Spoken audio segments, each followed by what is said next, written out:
From Fremont to San Francisco, from Oakland and Berkeley to Lake and Napa counties, and streaming worldwide. Live from the heart of wine country, it's The Drive with Steve Jaxson on 1350 AM KSRO.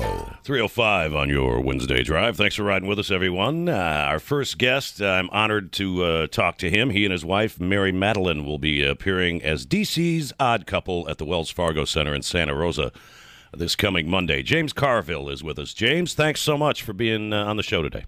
Well, good. We fired up about being in Sonoma, Santa Rosa. It's going to be great. Yeah, it's beautiful up here.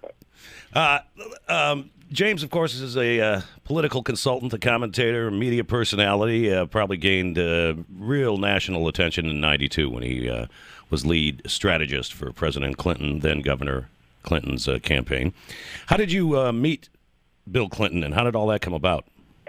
Well, at the time that he announced, I was running a race in Pennsylvania for Harris Wofford, who was way behind, and he actually won. And so my name was bandied around national politics pretty good, and I was meeting with a lot of people who were running for president on the Democratic side in 1992.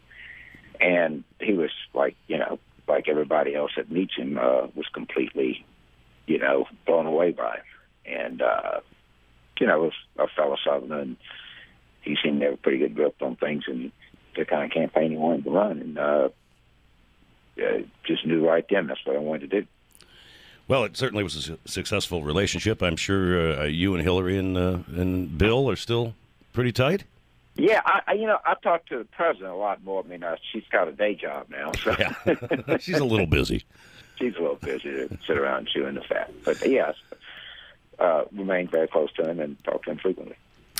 What do you think is going on? I just need your comments, and I see you on TV all the time, and almost always agree with you. But it's just gotten so strange, and now all I'm hearing from the talking heads and such, and various pundits, is that Obama's in big trouble just because of this debate. I just don't believe that. I think there's a lot yet to go. Well, certainly the polling has tightened. There's no question about that. And as I say, I'm a Democrat, so I don't attack evolutionary scientists, climatologists, pollsters, fact checkers. You know what I mean? Yeah, right. It's tightened. I think that, look, I think the president's going to do much better in the next two debates than he did in the first. One of these days, that's going to be what everybody's going to want to read in the campaign book, exactly what happened, because the performance there was, frankly, a little off.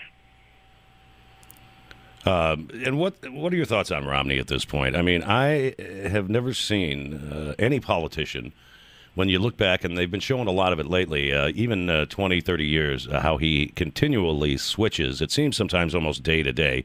He's now reiterating what a great pro-life candidate he is, after in the past, of course, stating many times. Well, no, I mean, on the same day, he said he doesn't have any plans to send any legislation to do anything about abortion, and he had to come back and say that he was. Yeah. Because the anti-abortion groups would, and he, look, now he's saying that Obama should have taken a plan that had an individual mandate after the attack. Yeah. I think that Romney is a man without a political conviction.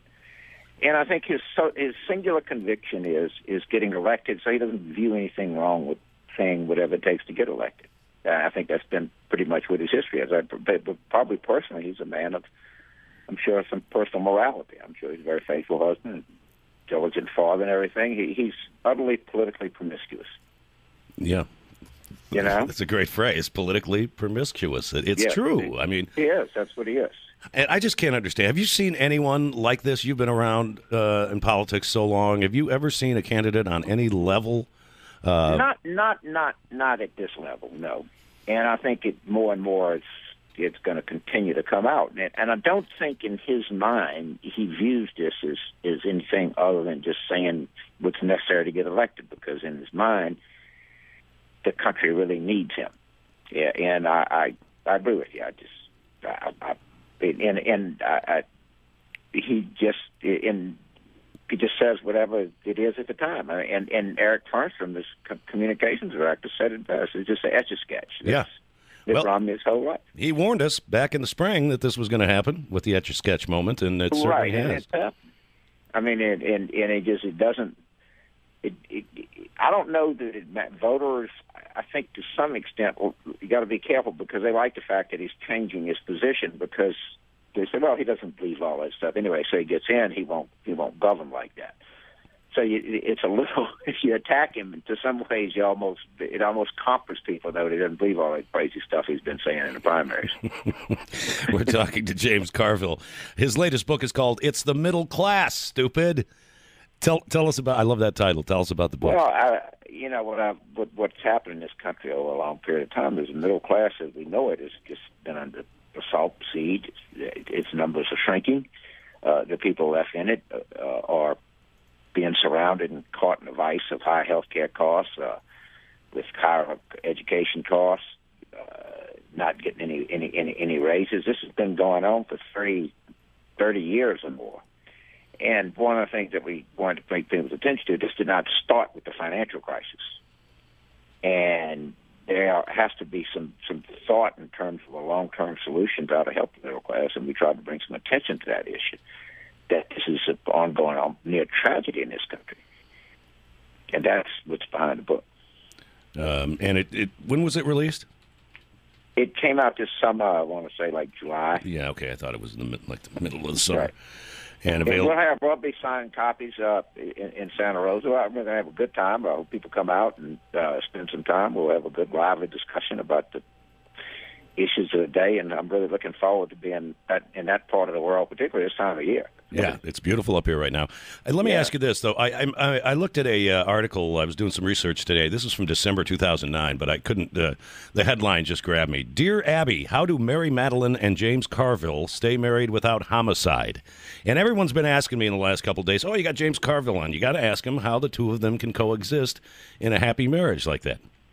It'll be 19 years Thanksgiving. Wow. And, a lot of marriages under attack, you know what I mean? Some people have, children from other marriages they don't like. They have different religions and don't like the in-laws. And so, so far, it looks like we've been married for quite a while, and we learn how to talk around. Sometimes we talk around these issues. Or we go to our respective rooms and make our phone calls and read our material. It's the best I can tell you, but it's worked so far. I mean, there must not be a lot of political discussion at home, I wouldn't think. Particularly now it's election year, so there's a lot to talk about. But we'll be giving talks, and I'll hear what she thinks when we're in Santa Rosa. She'll let loose on one thing or another. Yeah, we're all looking forward to that. You've been quoted as saying it, well, in this article from '09, I don't have a position on anything domestically, so I just say yes and then go on and do it. Yeah. Yeah, well, that's that, Not much to I'm a pretty typical husband. Exactly.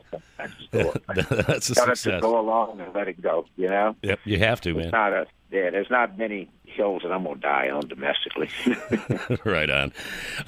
James Carville's latest book is It's the Middle Class, Stupid, available everywhere, and they're coming to Wells Fargo Center this Monday. DC's Odd Couple, James Carville and Mary Matalin, live on stage at the Wells Fargo Center Monday. Thank you so much, James, for taking the time. Thank you, and I hope I'll see you there. Yeah, we'll see you Monday. Take care. Okay, you bet. Wow.